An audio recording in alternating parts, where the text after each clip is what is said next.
The archivist had a system. Every night, precisely at 2 a.m., he unlocked the bolted door to the small, windowless room in his basement. He called it the archives. It was the physical repository of his entire career as a professional cleaner of unfortunate events, the quiet man who made lives vanish without a ripple.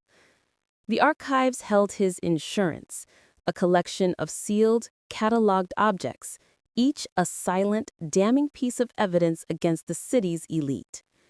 Tonight, he was archiving the belongings of Sasha Vane, an influential journalist who had become inconvenient to powerful people.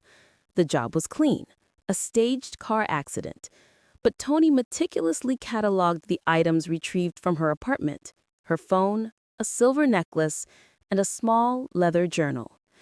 The journal was an intricate, hand-drawn map of his own apartment building. The lines converged on one unit, circled in red: Unit 3B. Tony lived in 2B.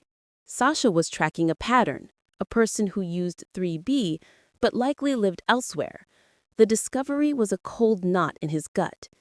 He sealed the journal in drawer 47 and locked the archives, deciding he needed to identify the resident of 3B immediately. The next morning, Tony found an excuse to knock on 3B. He was greeted by Mr. Silas, a mild, elderly man in a cardigan, holding a book. He looked harmless, utterly safe.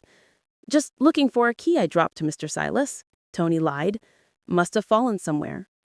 Silas smiled gently.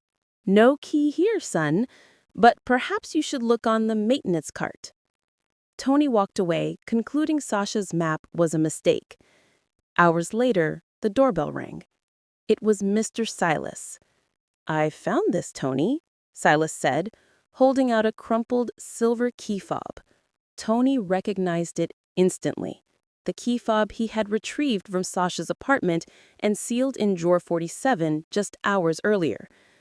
"I was sweeping the common landing and this was tucked under the rug. Is it yours?" Tony's blood ran cold. The fob was supposed to be secured in the basement. "Yes," Tony managed, forcing a steady voice. "That's a spare for my car. Thank you." Silas's gaze was unsettlingly calm. "Glad to help. You know, I actually recognize this fob. The little scratch on the corner? I saw it on the landing of 3B a few weeks ago."